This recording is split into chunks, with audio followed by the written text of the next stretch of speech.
Hey, it's Craig Syracuse, and welcome to another episode of Walk in Faith, the show where we go beyond the image and we discover who our guests really are. You might know them from TV, the big screen, or even the world of sports, but do we really know who they are as a person? Do we know what motivates them? Do we know what inspires them? Well, that's what we're here to find out. As we come to the end of the year, like most of us, I like to sit and reflect and think about all the memories and the experience that I had throughout this year. So in this very special episode of Walk in Faith, we decided to pull out some of my favorite episodes. Episodes like Operation Finale, where I sat down with Sir Ben Kingsley, Unbroken, which was a really amazing film. And we're also going to sit down with some of the real-life heroes where these films were actually inspired by their life. I hope you enjoy this episode. God bless.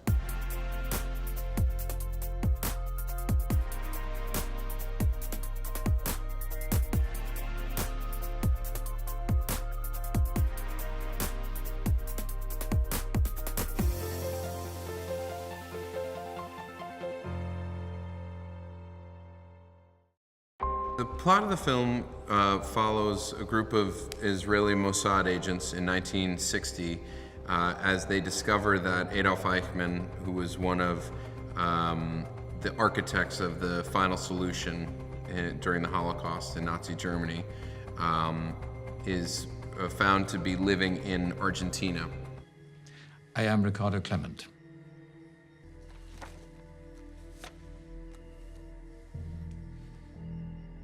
Do you recognize the man in this picture? I can't see him clearly. The man in this picture is you. SS number 45381. Am I correct?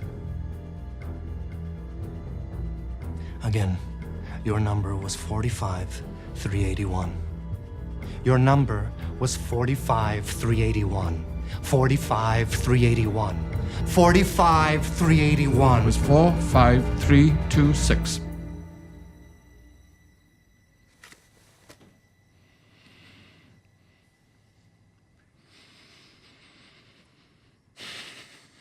Enough, I accept my fate. My name is Adolf Eichmann.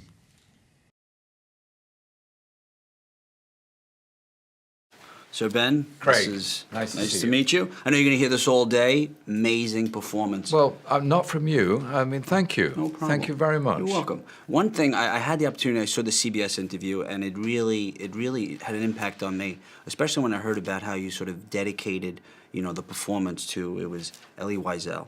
It was beautiful. I mean, can you tell me a little bit about that story? And do you still carry that photo around with you? I have my bag somewhere. I think it's there. It's in there. It's with you. Yes. I had opportunity to be with Elie 3 times, and the last time he paid me a great compliment, and coming from him, it was something I deeply treasure, where he referred to me as a lover of truth and memory, and I, in turn, was able to say to him that the next time I walk onto a film set that is appropriate to his story and his memory, I will dedicate my performance to him.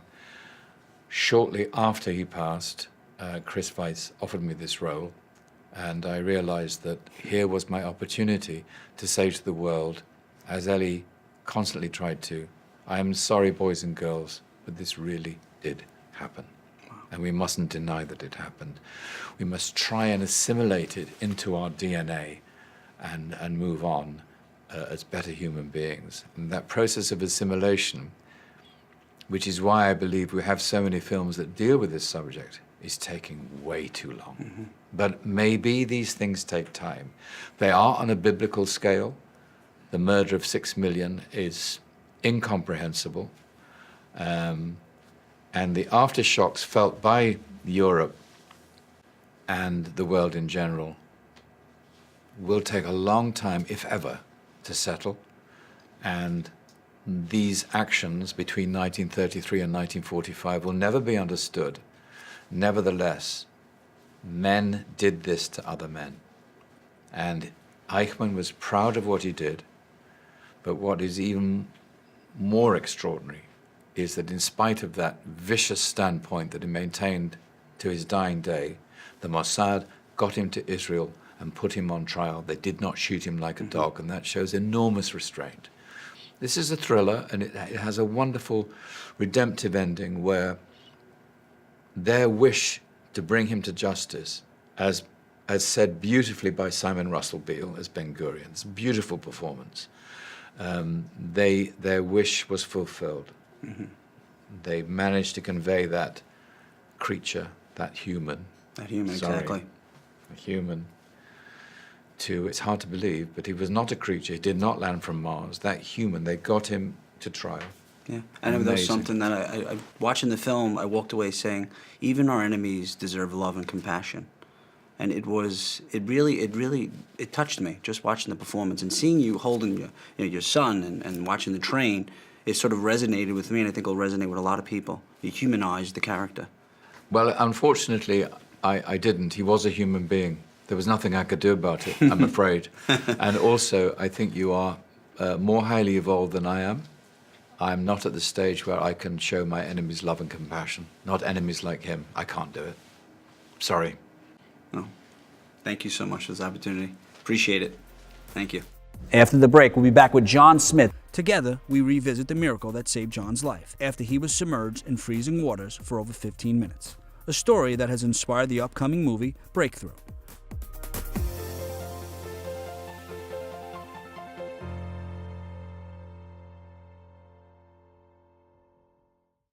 Well, it's great to see you guys again. You know, I've been pretty close to the story.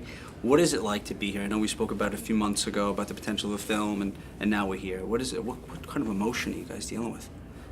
It's incredible. I mean, just to see how quickly it's come together, and to see how God has just, from every aspect, has just put it together. I mean, so to be able to be here, I mean, I think our word for this week is surreal. You know, just amazing. You know, to be on the set of Breakthrough at this moment, and to see how God's put it together.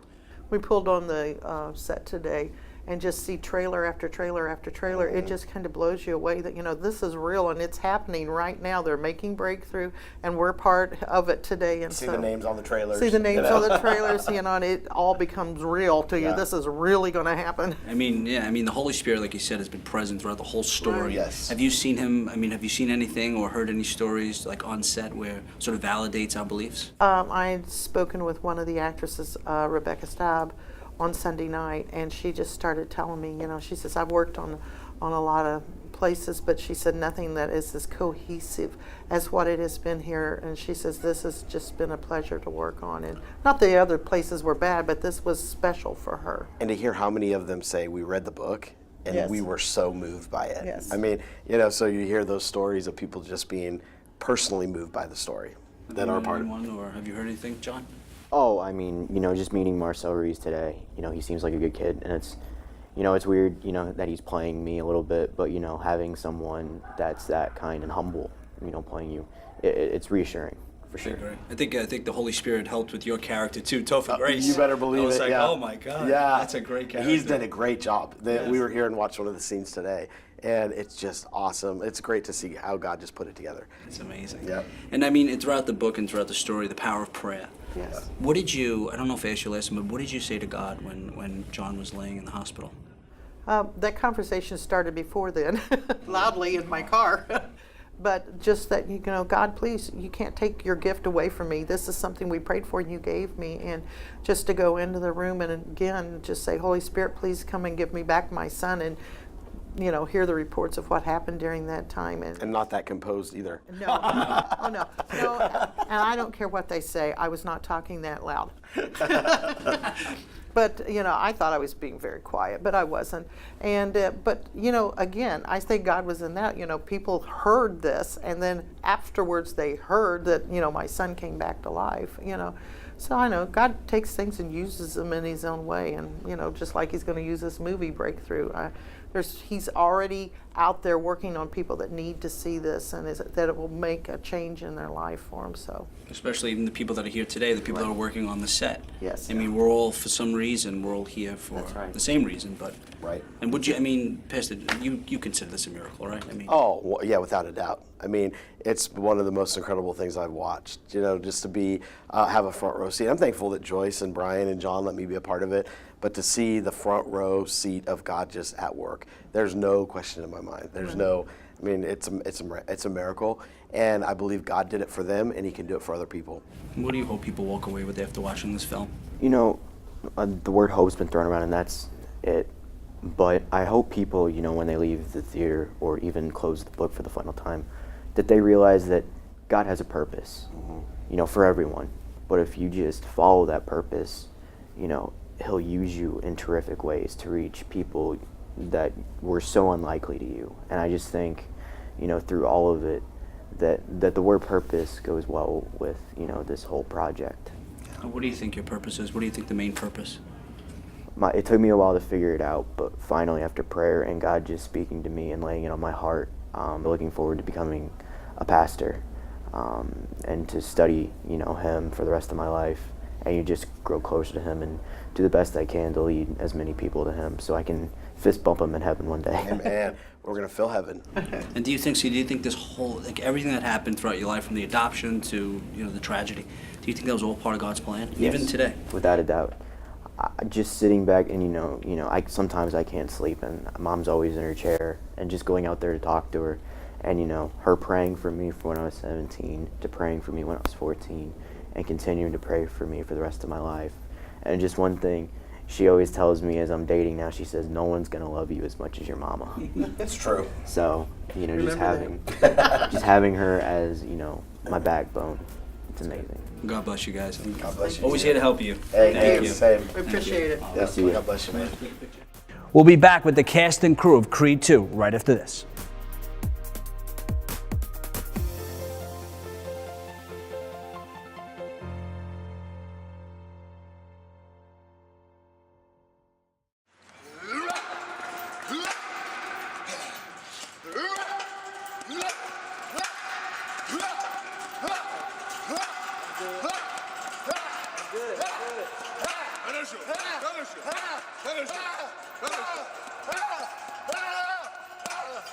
Thank you so much, guys. I mean, it's a pleasure to sit with you. I mean, I've been a fan ever since Rocky IV. Thank you. Florian, tell me, how did this opportunity come about? I mean, this is an iconic franchise. Yes. So you want to know how I did get the role? Yeah.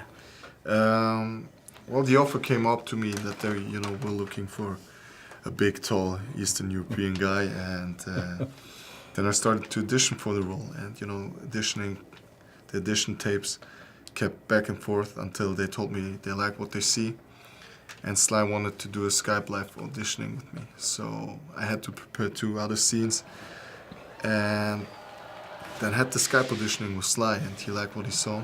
They flew me to LA, where I met Dolph the first time, and Stephen Capel, the director. And after 4 days of working with him, rehearsing with him through all kind of different scenes, he was like, okay, this is our guy. This is our guy. This is the guy. Yeah. And after each project, do you sit and reflect and say, you know, why did I get this opportunity? What did I learn from this? Yeah, for sure. You can't help it, especially if it's Yep. if I got to if I got to revisit a guy I played 35 years ago when I was at 27 years old, and it was my first film, and it was my breakout picture, and now I'm doing it again 33 years later, and you know, it's almost like the way I've aged, the character's aged in many ways, and it's almost like with Stallone. He, you know, like he says, my best friend, you know, Rocky Balboa. Like his life is like Rocky's life, and somehow my life is kind of Ivan Drago, and me and Stallone staring each other down in the ring again is like, it's a little bit of a surreal thing when I'm up there going, what the hell, what happened? 30 years later. And the whole thing is wonderful, and it's fantastic that people seem to like the movie, but it is surreal for me a little bit. And you know, in Rocky IV, there's an iconic line where he says at the end, you know, if I can change, you can change, we can all change.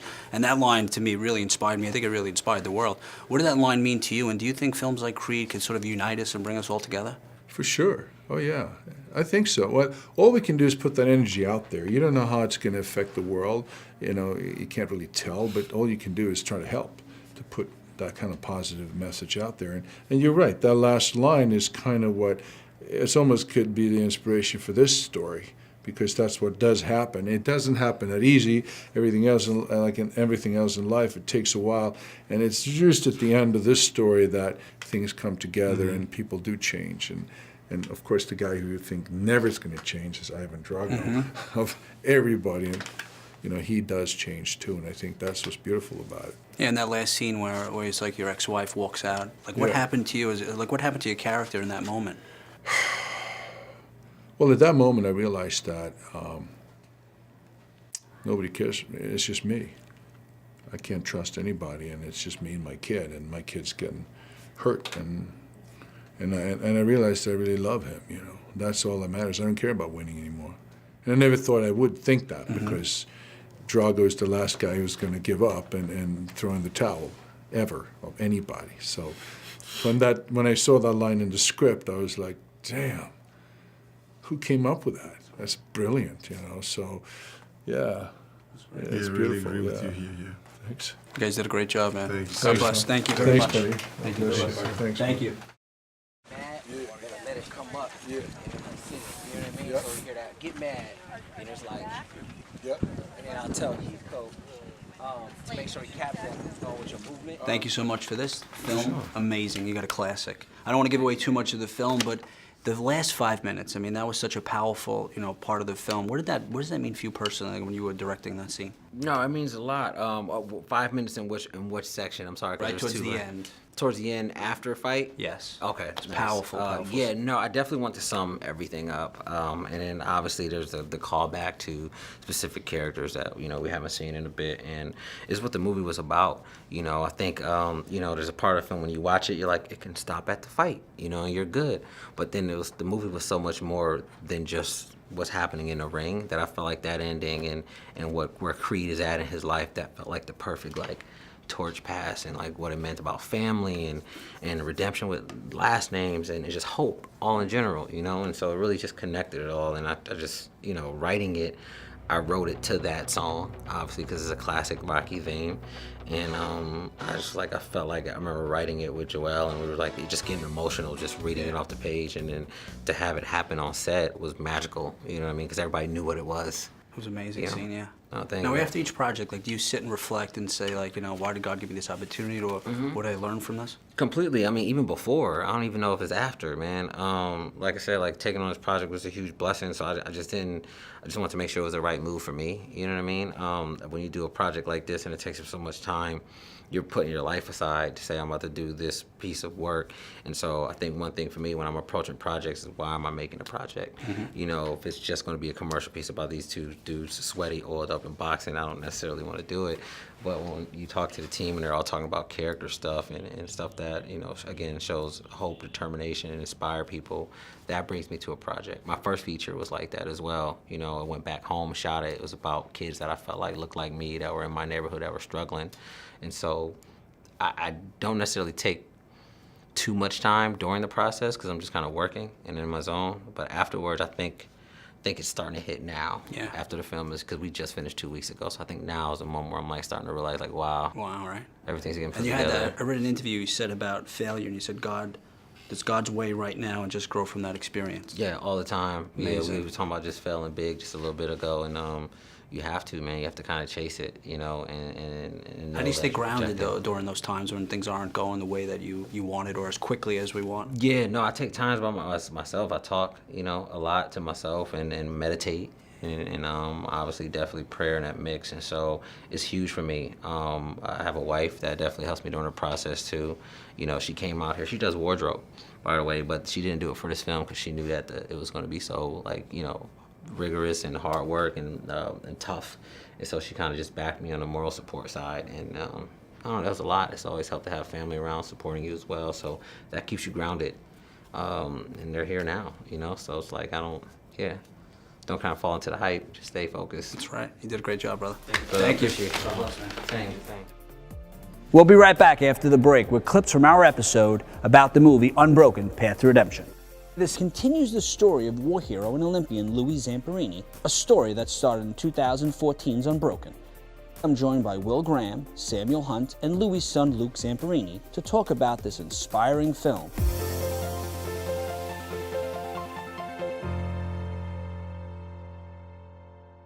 Guys, honestly, it's an honor to meet you. Can you, in case someone is not familiar with Louis' story, can you just fill us in a little bit? And also, why did you decide to pick that sort of portion of his life. The story of Louis Zamperini is son of Italian immigrants, is a hoodlum in the streets of Torrance, California, channels his energy into sports, becomes an Olympian, and then World War II comes along. He goes into the Army Air Corps and becomes a bombardier over the Pacific Theater. One mission, his plane crashes. He survives 47 days adrift in a rubber life raft with 2 other men. One of them perished on the ocean voyage. Floats 2,000 miles into the Marshall Islands, which are controlled by the Empire of Japan. Picked up by the Japanese Navy. They recognized him because they followed American sports. So they knew they had a potential propaganda tool here, so they set about trying to soften him up, to break him, if you will, to do the propaganda broadcast. Well, he could not be broken, hence the title of the book and the film's Unbroken. But when he came back to the United States at the end of the war, he brought something home with him, and that was post-traumatic stress disorder. They didn't know what it was in those days, but he had it. And it manifested itself in these horrendous dreams where he was being beaten by the one guard that was really assigned to break him. And of course, he's trying to strike back in his dreams by trying to kill the guy in his dreams. He couldn't handle it. It was the one thing he couldn't fix in his life. And so he resorts to self-medicating in alcohol. He marries my mom. Their marriage starts to fall apart because he's falling apart. And then one day he walks into Billy Graham tent meeting in Los Angeles, and here's Will's granddaddy give a sermon, and that did the trick for him, and that he gave his life to Christ, went back, forgave his captors, and then spent the rest of his life in service to other people. Amazing. Was the sermon, Billy Graham's sermon, it was the actual sermon that he preached? The sermon that we believe that Louis came to know Christ, we used as the official script. So that's my official, word for word, out of my granddad's 1949 sermon that he preached on. Now, we actually used a couple messages because I was preaching on different nights in the movie. And so we used different sermons, but I think there's 2 or 3 sermons that we used, took parts out of, word for word, nothing changed, and just used it that way, especially the ones that tie into Louis' life in particular. And so I was grateful for that opportunity. And what a privilege to preach your own granddad's sermon, a sermon that's probably never been heard since 1949. And there I'm doing it in California, preaching it in 2017 when we were filming it. You mentioned something that it just struck me actually right now in this moment, that the fact that that sermon, that your grandfather was saying that sermon at that time, and there were so many poignant lines, just poignant, specifically the verbiage that's used in the sermon, that connects so perfectly with the experience that Lou had, even to the drowning man. You know? That specifically, that phrase specifically, I mean, there's so much more there than just happenstance. You know, none it's of just it is like coincidence. Yeah, it just happened perfectly. All of it. I mean, his story. I mean, and it's a couple of questions. One is, did he ever say to you? I mean, because in the book it says, like, you know, when he was on the raft, he said, you know, God, please, you know, save me, and I'll devote my life to Christ. And then I guess things happen, and whatever, he forgot. And then that moment when Billy Graham spoke to him, and God spoke to him to his heart, and he was able to sort of connect those pieces. And you see throughout his life, when he was a kid all the way to the end, I mean, it's hard to say it was part of God's plan, but in a way it was. It was like everything lined up perfectly for where we are today. It all was sort of connected to God's plan. Like, he used his life and this platform. I mean, do you ever think, like, the film and the project and the book, and did you ever have sort of an indication that this was all going to happen? Everything that happened in my father's life was according to God's plan. And from nearly drowning in a pool of crude oil when he was 7 years old, to nearly roasting to death in an abandoned boxcar out in the middle of the California desert, every experience he had in the life raft, it all led up to that. And when it's your turn, when you're hearing the sermon that's putting you over the top and bringing you to faith in Christ, you feel as though every single word coming out of that preacher's mouth is directly straight to you. Everything he's saying is what, did he read my book? How does he know all this stuff about me, man? That's what happened to my dad that night. Did he ever tell you the story, what happened? Yeah, so he, my mom made him go to the tent meeting. Did she trick him? Sorry, She did trick him. Yeah, she told him it was a science fair. Yeah, which is just so brilliant. And like, the guy talks about science because my dad was interested in science. Oh yeah, he talks about science, you'll enjoy it. So he goes and he says, okay, well listen, if it gets to the point where I'm getting offended and we're leaving, she goes, okay. So sure enough, he storms out of there. And then she, when they get back home at night, she said, "Don't ever take me to a place like that again." Well, she says, "Well, Louis, because of the newfound joy I have in my heart, I decided not to divorce you," which is where they were headed. And she said, so she convinced him to go back again. And he says, "Okay, the same thing applies. When I'm offended, we're leaving." And sure enough, he hated it the second time. And as he grabbed her by the hand, they were heading towards the exit to the tent. And then Billy said something to the effect of, when you get to the end of your rope and you have no place else to turn, that's when people turn to God to save them from whatever situation they're in. And he suddenly remembered the prayer he had on the life raft. It had been 7 days without water. Now, this is the equatorial Pacific. Okay, it's hot, and they're sunburnt. Their faces swollen. 7 days without water. He made this prayer: "Lord, if you get me home from this alive, I'll seek you and serve you my entire life." And then off in the horizon, there's this cloud starts coming up, and then it gets larger and larger, and start paddling towards it. Next thing you know, it's raining, and they're able to get that life-sustaining heavenly liquid. And then 2 more times they were out of water. 2 more times he said the same prayer. 2 more times the rains came. I didn't know that. Yes, and then he repeated that prayer in prison camp, but when he got home after the war, he forgot all about it. And it was at that very moment that Billy had said that it suddenly he remembered that prayer. And as Laura Hillenbrand put it so beautifully in the book, that he could feel that rain coming down onto his face. And he told me, he says, "I just felt like a real heel." Obviously God took care of his part of the bargain, but Louis Zamperini did not. And he just found himself up there in this little collection area near the stage where there's counselors to help you through the process. And he told me that when he got up off his knees after doing the sinner's prayer, he said that it was a great weight lifted off his shoulders, and that he knew he was done getting drunk. He knew he was done fighting, and he knew he had forgiven his prison guards, including the bird. What do you think, why is God using Louis' story? What do you think God's using to use your platform? What do you think the ultimate purpose is of the story? Well, the ultimate purpose of the story is the life of Louis Zamperini is a witness to the power of God in a man's life. Okay? As Will's granddaddy put it, it's one of the greatest stories of forgiveness outside of the Bible. Thank you for joining me for this very special episode of Walk in Faith, as we revisited some of my favorite episodes throughout the year. I want to take this opportunity to wish you and your family a very Merry Christmas and a Happy New Year. Thank you from all of us at Net TV. God bless you.